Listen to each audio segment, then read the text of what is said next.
Divorcing someone who is emotionally abusive doesn't always end the abuse. It often just changes the form. And you might still be walking on eggshells, bracing for the next move in court, or trying to navigate this manipulative and controlling dynamic. So today we're joined by Krasi Kirova, a clinical psychologist who specializes in emotional and psychological abuse, coercive control, and the trauma that comes with high conflict separations. She also runs workshops for women for navigating harmful relationships. At kirovapsychology.com.au/workshop, you can go to the website and download the handout for co-parenting with an abusive ex-partner. With her background in trauma-informed care and family violence, Krasi helps us unpack what it really looks like to deal with an abuser after you've left, especially during divorce negotiations and parenting arrangements. So today we're going to be discussing how to protect your emotional health, set boundaries at work, and how to respond or not respond when your ex is trying to draw you back into the cycle of abuse. So if you're trying to break free, this episode's for you. But before we get started, this may be triggering for some people, so please consider calling 13 11 14 if you're triggered, or if you are experiencing family violence, please call 1-800-RESPECT, or if you're in danger, call 000. And just a legal disclaimer and a psychological disclaimer that the information today is just general in nature. So please always see your own psychologist and please always see your own lawyer before making any decisions in your particular situation. So welcome, Krasi. Hi, Laura, and hi, Lynn. Hello, Krasi. Hi, Matt. Hi, Laura. Hello, everyone. So, Krasi, after we had you on last time for our amazing Are You Suffering from an Emotional Abuse episode, we got so many messages from people thanking you for opening their eyes and for validating their feelings. And I think that episode was so important. But you said to me in an email, oh no, we haven't told them what to do. So we've just told them what's going on. Yes. So, and to be fair, we wouldn't have been able to do that in a whole episode Yes. anyway. So I cannot thank you enough for coming back to do another episode with us. You're absolutely welcome. It's my passion. It's my work that comes from the heart. So I always want to talk about it. And you have such an amazing platform. So I think it's a match made in heaven for all of us. I agree. Yes, I agree. Yeah. Hello, I'm Laura Furiosi, divorced mother of 3, and I'm here with my mother, Lynette Galvin, with 35 years' experience in family law. You're listening to the Divorce Course podcast. Through our candid discussions, we hope to help you through your divorce or de facto separation.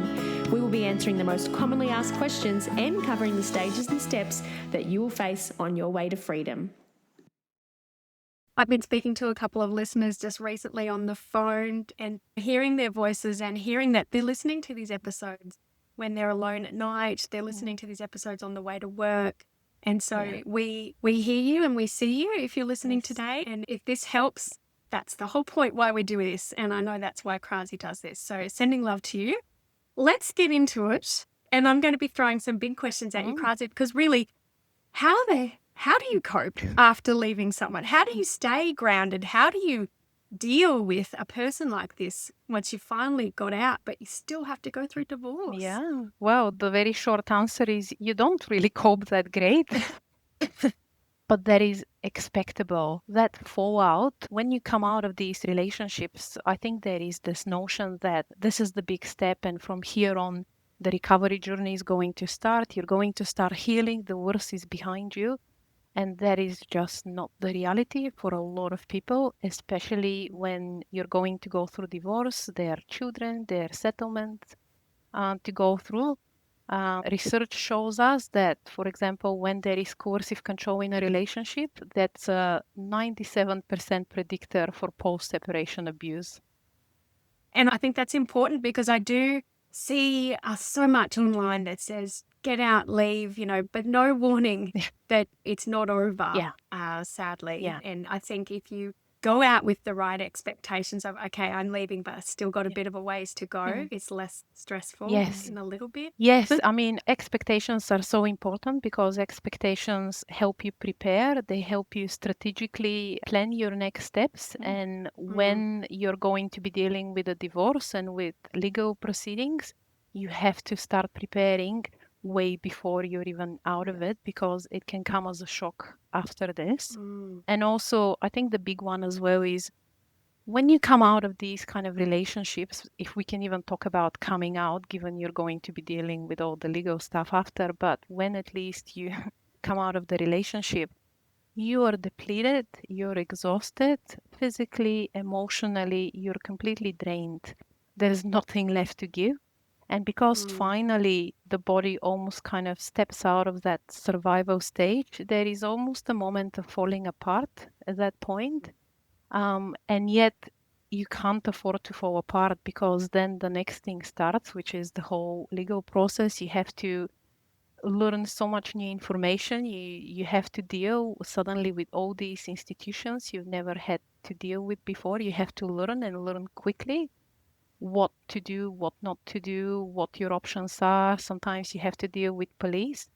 Not to mention you have to parent your children all at the same time while holding a job as well. So no wonder that after you're not coping probably in the way you imagined, and that is expectable. I just want to normalize that for everyone who's Yeah. listening. I mean, I can think of an example where I have a big project I need to get done. Like, we've just uploaded all of the new changes to the Family Law Act for property and done a whole new recording of all the property module.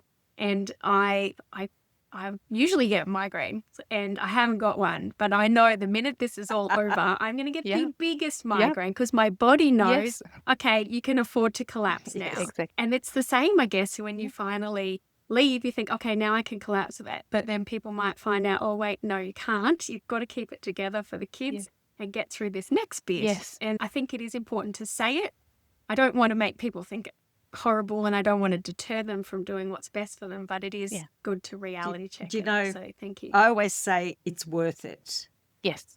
So you might be going through a lot, but there's a reason, and Yes. you will get your way through.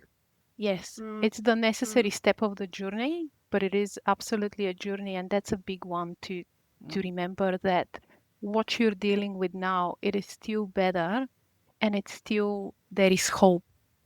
There is hope at the end of it, because if you don't leave, if you stay in these relationships, they're not going to get better. And what is there to hope for? But when you come out of it, even though it might be the unknown, there is hope at the end of it. There is freedom, there is agency, there is a self left at the end of that. That's so true. is. So let's look at some of the things people have to do once they've stepped out of living with, and now they're moving into the detaching property, kids, sorting out divorce. There's going to have to be some communication, particularly if you've got kids. And I know we've got a lot of people listening who have got a type of ex who they are guilt tripping in co-parenting discussions. They're just kind of trying to manipulate them again the way they used to when they lived together to get what they want. What are some ways to handle that kind of manipulative co-parenting stuff that goes on, the guilt tripping in particular? Yeah. I would say probably the first and most important thing is to start setting those boundaries in the communication, because that is now something you can do. When you're in an abusive relationship, it is very hard to set boundaries because it only actually aggravates the situation. But when you're out of it, you now have options and choices you didn't have within the relationship. And the big one is you can have some level of control of how much and how you communicate with that person. So it is not a matter of, the way I see it is being in the firing line of an abuser is like being exposed to toxic air. There is no way to avoid the poison toxicity of it, but you can limit your exposure to it once you're out of it. And that's what boundaries do for you. You don't have to respond to every email, every call they make to you. You don't even have to do it yourself. That's why you get a lawyer, and they become your buffer and they become your voice so that you don't have to do that. When you start, I know for my clients, and Lynn mentioned that, but also they get called to mediation literally a few days after the separation happens, and they're in no state. They have no knowledge what to do. You don't have to jump the moment they say jump. I love it. I love it. And when they set a timetable for answering something and demand urgency, their urgency doesn't have to be yours. Exactly, especially because their urgency is another manipulation too in that situation. It's another way of controlling the whole process after. And sometimes it is about remembering, I don't have to do that anymore. And what is the worst that can happen? Yeah. Yeah. And one of the most empowering podcast episodes we've done, I think, for people in this particular situation that I strongly recommend you listen to is Do I Really Need to Respond to That? Where mum goes through and says, what are the things you legally probably should respond to? And what are the things you can just let go to the keeper? Because I think there's an added layer of anxiety for people who are leaving an ex, but they still have to go through children's matters. Yes. And am I going to get in trouble for ignoring the person? Like, what am I legally having to do? What am I legally not allowed to do? So please go listen to that episode if that's you, because I think it's important that there are some things that you can't ignore, but setting up those boundaries is fantastic. Yeah.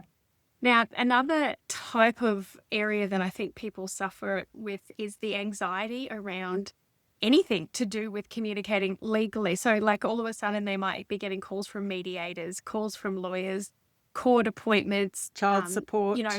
family report writers, child support.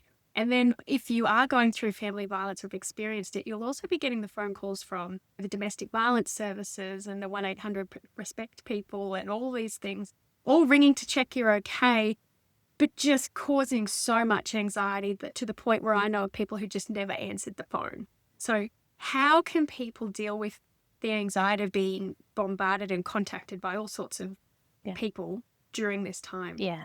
Well, again, I want to normalize it because it is completely a normal response and reaction. And it is also that overwhelmedness that comes at that point. And because some things are urgent, you can't really not do certain things. If the police is calling you and you need to go and do something, then you obviously have to do that. But if there are other sort of certain family events or work-related sort of things, those are the things you can pace yourself on. So I'd be really recommending people look at their schedule. They really think, okay, I'm going to need to pace myself. Very often workplaces can be very understanding. There is the domestic leave, the family violence domestic leave available nowadays, I think for up to 10 days that you can get for most places, but also just understanding employers. Take a break. With the children, you don't need to organize every single birthday party, every big sort of get together. You can step out of these things for a moment. So see what you can take off your plate and attend to the things that are most important so they don't get sidelined in the process, and get your support system activated.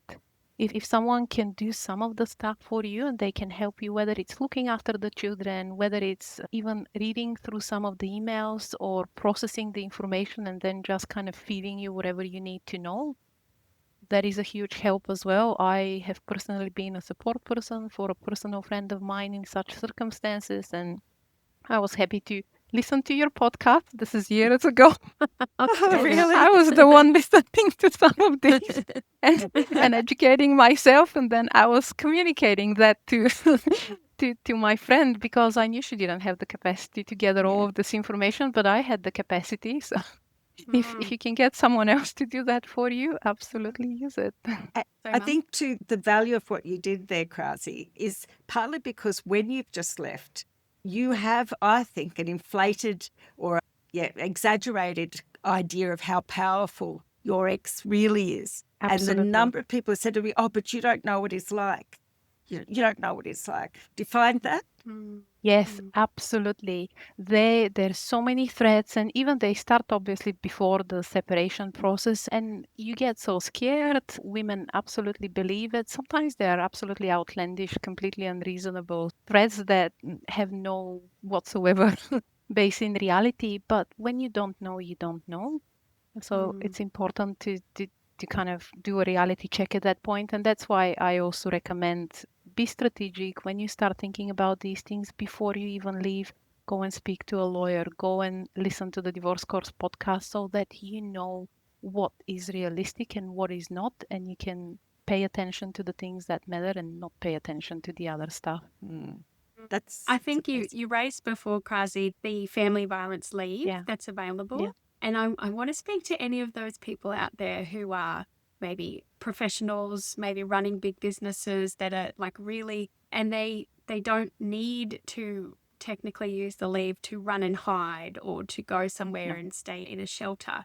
But the leave is there.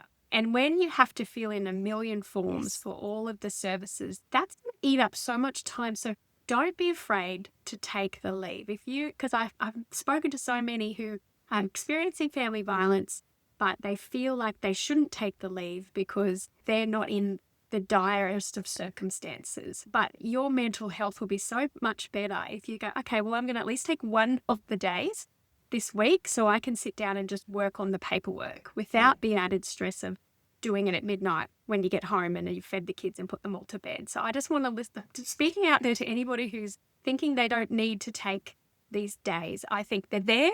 The government created them. Take them. Yeah. That's what I think. And use them wisely. I think you'd be a better boss and a better employee if you do take some time off. I think I worked through mine and I don't know how I coped. And I should have said, okay, this needs a break. Yeah. Yeah. Is it possible, Krasi, this is a ridiculous question, to co-parent with someone who continues to emotionally abuse you? Well, it made me think. I know we've mentioned it between us, Laura, but there is a really good researcher based in the UK called Emma Katz, and she's got an amazing Substack that people can find if they just Google her name, and maybe we can put it in the show notes. But she writes a lot on post-separation abuse and also the impact of abuse in relationships on mothers and children. And she has a brilliant article, which I think was called something like the 10 reasons why coercively controlling partners do not make for good parents. And that just really lays it all down, because these tactics that are being used in a relationship dynamic, they're absolutely being used towards the children as well. They don't just happen towards your partner, they happen towards the children. When you devalue a person, you devalue your children as well. You see them as extensions of yourself. You don't have the care for their needs. You don't have their best interest at heart whatsoever. They become pawns really in a game.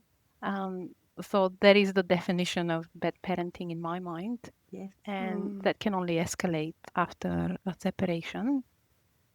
Mum, do they see that in the court? They do. And when people go for a family report, so often a qualified psychologist who's doing the report will be able to glean from talking to the children how much they've been involved in the disputes. Have they been told to say certain things? It's very clever of them, and they almost always call it. And a lot of clients say to me, oh, but I'm worried he'll be able to trick them. He'll be able to be Mr. or Miss, it's mostly the men, let's face it, that he'll be able to make them think I'm crazy. But no, these guys are professionals. But I see it all the time, and I think they do see through it, Laura. Good. That's hopeful for people.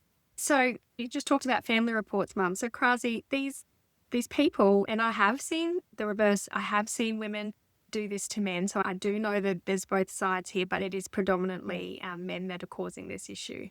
But people have to go to mediation. They have to go to court hearings. They have to go to these family report things. They have to attend things where their abusive ex is. How, Krasi, do you talk to your clients? How can you help them manage their stress when they have to turn up, they have to go, and they have to be in the same room with their abuser? Yes, and I would like to open a bracket here and even say it's not just stress. This is trauma. At that point, what people are displaying is trauma symptoms rather than stress or simply anxiety, because they have been through much. Their body remembers so much. Their body reacts even if they're trying not to react. And I think sometimes there is a lack of trauma-informed approaches, both in the legal system, in the social services, in the supervised visits, and so on. And that's not being taken into consideration. So it is about how do I manage the trauma symptoms, but also expecting that they're out of my control and they will happen. Yes. I would say basic things like, again, trying to limit the contact. I think in a lot of places there are absolutely provisions where you don't have to be in the same room, in the same space with that person. You can organize to come in earlier or later, sit in separate rooms. You can communicate that to the mediator or to the report assessor or whoever needs to know, and that can be beneficial. Coming, if you can, with a support person to these events can make a big difference. It can really kind of provide that sense of safety and validation that can be lacking preparing yourself mentally and physically before that, you know what? So, Mum, do they have anything? Can you ring up the court in advance and say, hey, I've been through this. I don't want to be, they can give you a room or something? The court does safety plans for you. And of course, there are security guards. There's the ones that you can see, and there's all the ones you can't see. So that helps. I've had matters that where the trauma was so great, I put my client on a different floor of the court in another room so they couldn't be located. But yes, we're getting better at it too, I think. And there's different entrances and exits as well. And little things that we've learned over the years about not sitting, if they do have to be in the courtroom together, and sometimes they do, making sure that there's no opportunity for the abuser to walk behind or around that person, because especially if you're sitting down, I imagine that would bring back a lot of stress. But we're pretty clueless in a lot of ways. You'll have people say to clients, but it's only on Zoom. What are you talking about? What's your problem? So we've got a lot to learn. We've got a lot to learn. One of the common things that I hear that really frustrates me is that, for example, during, let's say, supervised meetings, when, let's say, the mother is dropping off the child and then the father is there and they're going to spend some time, in that drop-off moment, because quite often they will see each other, they will meet, or he might turn up early just for the sake of coming face-to-face. The person will have a significant trauma reaction. They might start shaking, they almost have a panic attack, they're visibly very distressed and upset. Children quite often either pick up on that and respond, or they themselves have a trauma reaction. When children don't want to be left in these supervised visits or they don't want to attend, they will also display the same symptoms. And then that becomes seen as a mother's emotional dysregulation, and it can work against her. It's being said that she is causing this to the child, or she is the problem because look at her completely unreasonable reactions. And she's teaching anxiety to the children. And that is so not trauma-informed. That is absolutely not what is going on here. Yes. So I wish there was more recognition. Well, I've got a little bit of heart. Again, I'm Pollyanna here. I always see the possibilities. For the first time, contact centres, supervised centres, are having to be regulated and licensed. And this was the law from today. And they have to undergo family violence training. And I think in one of the discussions I've seen, I don't think it's in the legislation, but the misidentification of the perpetrator, where they say it's the mother projecting onto the child, and it's kind of understandable. The dad's on his best behaviour. The supervisor is spending hours over a period of time with this dad being impeccable with his children. And so then they write a report that kind of paints the mother in a bad light if she's anxious. But I do think we're beginning to see the beginning of a proper recognition of that. And I'm really proud that I'm still part of the profession while that's happening.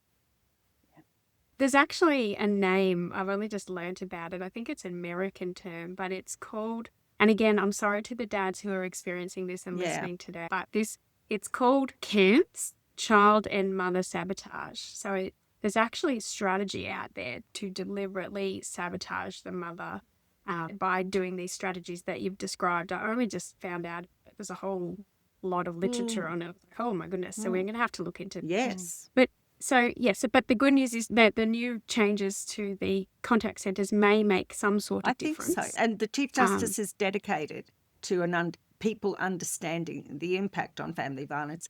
And he spoke to the crowd at the State of Origin. They played a film, and he's working on the young men who may potentially grow up to be perhaps an abuser. He's getting to them early so they understand what it is, and to identify it in themselves and not have it take over. Well, that's good.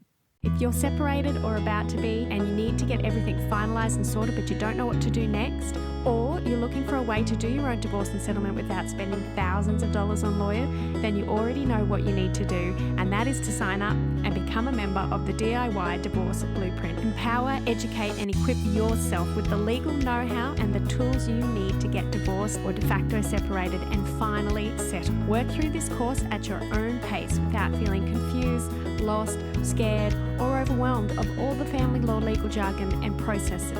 Let us walk with you through this journey and show you a better way.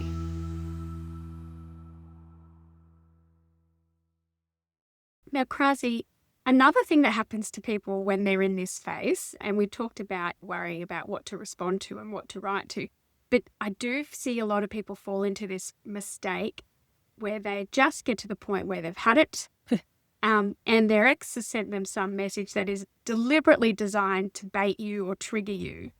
And they desperately want to just tell them where to go and write some big long message, which is 100% the pitfall, which they will then screenshot and put in their affidavit and say, look how bad this person is. What is the best way that you tell to your people to step away from it so they don't write? Yeah. They don't take the bait. Yeah, I have a very simple statement for that situation, and that's remember who your audience is. That's powerful. It is. Yeah, because at that point, when you're communicating with them, you're already out of the relationship. You're not trying to fix anything there. You're not trying to convince them who was right, who was wrong. So there is no point trying to get across your hurt, your pain, or to get them to see your point of view. It really becomes a strategic game, to be honest, at that point. And your audience really is not them, but who they're going to be showing the messages to. So that's who you're speaking to at that point. And I think if you can keep that in mind, when you're responding, it would help you calibrate your response and even regulate emotionally at that point in time. Wow. Okay. I think with that's embroidering on the cushion. I think it Remember is. who your audience. And do you know if you've been sent a message that seems to be deliberately baiting you and they would expect you to rise to that bait, they are also writing for an audience. They're writing for whoever reads it. Yes. And to provoke you to complete that cycle for them so they can put both bits of communication into evidence. And look, the reality is nowadays we have things like ChatGPT, and while I'm not a proponent in general for it, if you can't trust your own sort of judgment in that moment, put the message in and ask it to write a respectful but firm response, and that can happen for you, and you don't even have to put all your emotional sort of energy into doing that. That's so really good. true. And you can use the Divorce Course Communication Compass. Yeah. And you could put that into ChatGPT and say, follow this communication compass, write a response that's following this. But again, we don't recommend using that. That's a whole different ball game. But I know people already But are. in times of need, and you really can't, you don't have the emotional energy to do it, and you don't have trust in your own kind of ability to do that. That's when you... Yeah. Do you know, as evidence, a screenshot of the input you've put into ChatGPT, which talks about please write a respectful and polite but firm letter. That's also, if anyone attacks you over the letter, you can go, but I asked it to do this and here's my evidence. It's not my fault. It's truly. I mean, because your input is what you told ChatGPT to do, you know? And so you're entitled, even though we all know there's hallucinations in AI, you're entitled to expect it is a respectful response. I've actually had listeners write in and say they've started putting into ChatGPT the letters from their exes and asking it to point out the manipulation or the gaslighting or the, you know, and then refining it down to what they just really need to know. Yes. Don't know whether that works, but I heard that someone suggested that the other day. So not recommending it, but that's an option. Yeah. So, Krasi, let's get back on track with some of these other questions. I know another thing that happens with people when they come out of these kind of relationships, particularly when you talked about the way that they dismantle your personality and dismantle your sense of self, and you're very questioning and you really don't know haven't learned how to rely on yourself or your instincts, etc. But you're having to see a lawyer and you're having to tell them what you want, and you're having to make decisions. And so how do people who've been through coercive control or abuse, what tips or tools can you offer to help them rebuild their confidence so that when they are making decisions in these phases, that they're doing it from the right place? Yeah. Well, again, just to go a little bit backwards, and maybe that's a good time to talk a little bit about the fallout, the impact of these abusive relationships before we even talk about, Okay. kind of Yeah. moving on. Yeah. I think last time when we spoke and I talked about these relationships being a kind of an identity theft for a person where it sort of robs you of the things that make you the person who you are. And a necessary element when someone is trying to survive over the years in an emotionally abusive relationship is what you can consider an abandonment of the self. There is an abandonment of your perceptions, your sense of who you are as a person, your needs, because they always get subjugated to the needs of the other person, and also your autonomy and your sense of agency. And when you come out of those relationships, the healing process, the recovery process is starting to find your way back to those things again. And it is very difficult to advocate for yourself and to present a clear picture of your circumstances to a lawyer or to anyone else when you yourself don't yet have that. And you can't have that until you've been some time out of it, you've gained some clarity, and hopefully you've had the help and the assistance of maybe an experienced therapist, maybe a very good friend, whatever else have you that helps you piece together that puzzle and helps ground you in a perspective that is actually self-respectable and self-affirming, because you've lost that. It's been taken away from you. So it is a process of trying to reclaim your kind of belief in yourself so that you can convince someone else, you can communicate that to someone else. So it's throwing yourself in the deep end, really. It really is. When you then go from that Yes, to it's- telling a lawyer what you want. Yes, it's Well, asking a yeah. lot of you. And one other thing to mention here that makes it also so difficult and you have to navigate is, of course, we've talked about the gaslighting, which is one of the hallmarks of these kind of relationships. And gaslighting is sowing doubt, creating doubt constantly in the other person and making them feel responsible and to blame for everything. But what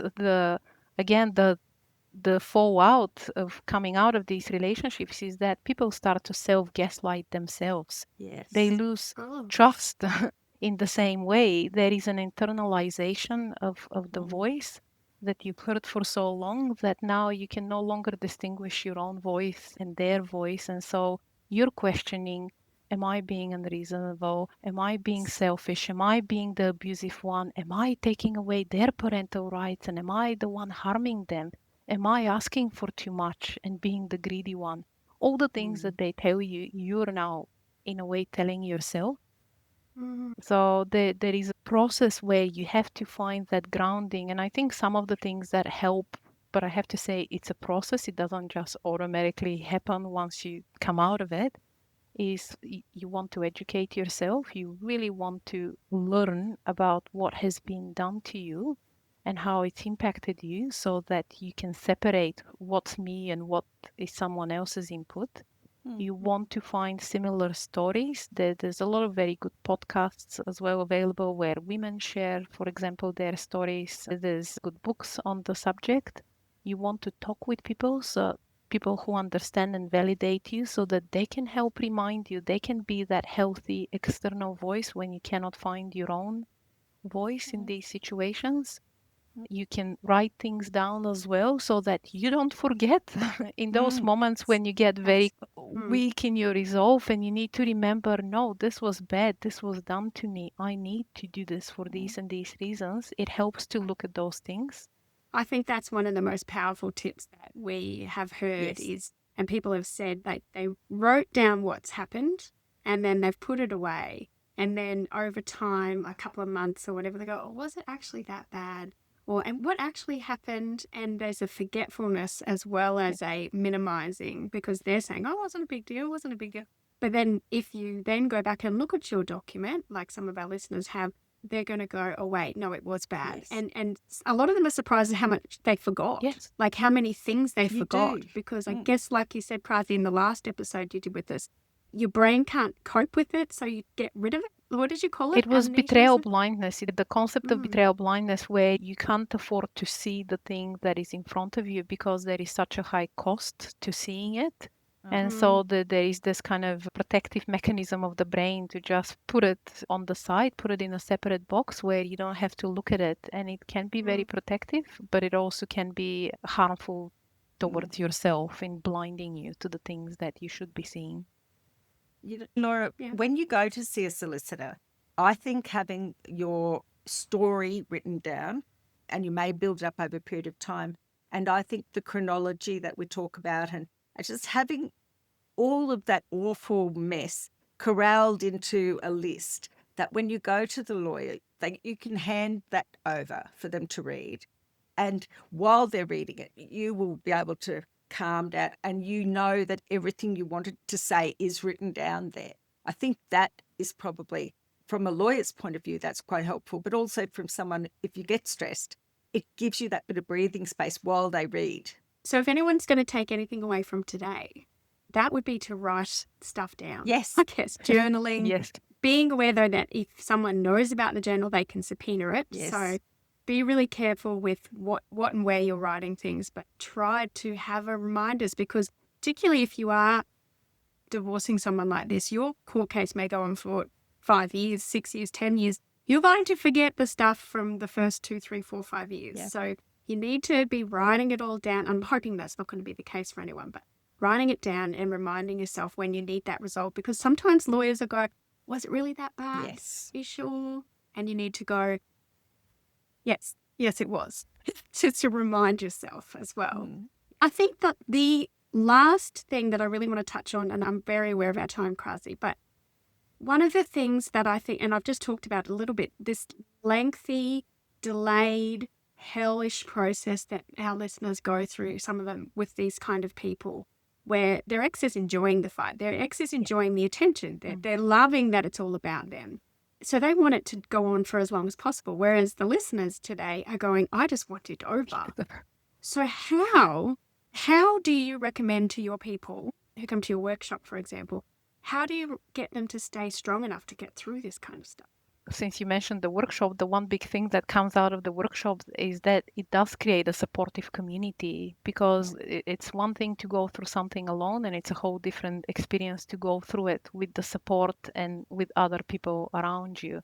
So that makes a big difference, and that's what women can get out of it. A supportive community that continues, because they do set up a support group and they continue to chat and be in communication with each other. Oh, that's right.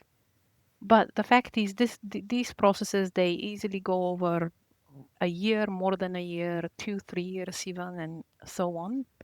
It doesn't mean that the rest of your life gets put on hold. These become kind of moments in time, things you have to deal with, letters you receive, or meetings and court dates you have to prepare for, but they're not all the time. Your life is happening in the rest of the time. And there are things you can do to start moving forward, to heal yourself, to get support. So it really is about nourishing all the other parts of your life in the meantime, because that makes you stronger and more capable to withstand what is going on from the legal perspective. And to remind yourself absolutely what you said, the other side wants it to drag on for longer. They don't want it to finish soon. They're getting pleasure out of it. They're getting energized by it. You're getting depleted, they're getting energized. Your resources are depleting, theirs, they might get a better outcome at the end of it. So it goes to that idea of how do we heal the body and the mind after. And that's where all the things such as starting therapy, starting some trauma-informed therapy in particular, some bodily based interventions as well, such as yoga that is trauma informed, can be very specific. Even things like self-defense classes can be amazing. I've had some of my clients do that, and they have found the strength and safety in their body that they didn't have. So that can be quite beneficial, becoming more immersed in your own life, what were your ambitions? What were your goals before all of this started? Was there some kind of training or studying you want to take up again? Is there a career change that you were looking after? Those are also important things to be doing in the meantime. If you can choose one thing from that, try and do one of those things. And I've heard it saying to look for the glimmers in your day. Mhm. So you don't have to have an amazing day, but you also don't have to have a bad day. One thing might happen in the day that's bad, but there could be a lot of things that are good that happening. Like you get to sit in the sun and have a cup of tea, or speak to a friend on the phone, or someone smiles you at the shops. If you're just acknowledging it and seeing that there's still good in the world, I think that is going to help. And I know that sounds so wishy-washy to someone who's going through absolute hell, but it can help keep you a bit stronger so that your ex can't break you down to give in. Yeah. And I think, Krazi, I'm sorry that we haven't got more time to talk to you, but we will talk to you again another time for sure. Just a reminder to everyone that Krazi has her workshops available. That's at kirovapsychology.com.au/workshop. You'll see it up on the And screen. only in we'll put it person the- in Melbourne, I have to say. I don't yet have an online telehealth Not version. yet. No. Yeah. But also our online course, the DIY Divorce Blueprint, is open until Thursday if you're listening to this when it comes out. This is coming out on the 11th of June, so you've got one more day. And like Krazi was talking, we also have a community. Mum and I meet with them once a week. If you want to come along online, you can come from anywhere in Australia. And it's a really supportive atmosphere for people to, even if you don't have a question to ask or you don't want to talk, you can see that, okay, there's other people going through this. And I do see people bonding over, oh, my ex did this. Oh, my ex did this too. And it just makes you feel less alone. So if you do want to join the DIY Divorce Blueprint, it is available until Thursday. We close doors for members so that we can take care of everybody. And also, Krazi, how often are your workshops? I'm trying to run them every couple of months now. So the next one is July, kind of mid-July. Okay, Lovely. so go and have a look on our website, remembering that we close doors for our online course and community group on the 12th. But again, thank you so much, Krazi, for coming along again. You're so calm. Even just the way you speak, it's lovely. it's relaxing. It is. I could listen to you speak all the time. Oh I my hope God. whoever's listening to this at night can just feel so much more less stressed because they've heard all of the amazing things that Krazi has said, and just the energy is just so chill. It Oh. is. And again, thank you, Mum, for coming along as well, No. because you just make everyone feel safe. So Thank you, Laura. Thank you. Thank you, to both. Krazi. Thank Okay, you, guys. love it. And I'll see you all again next time. And Krazi, we'll see you on the pod soon. We'll see you. Bye, Krazi. Bye. Bye, Laura. Bye. If you found this podcast helpful, we'd love it if you could rate, review, and subscribe. By doing so, you are spreading the word to help someone else just like you. Lynn would like to remind you that this podcast is general advice only, and you should always get legal advice in relation to your particular situation. And remember that the Australian laws may have changed since recording.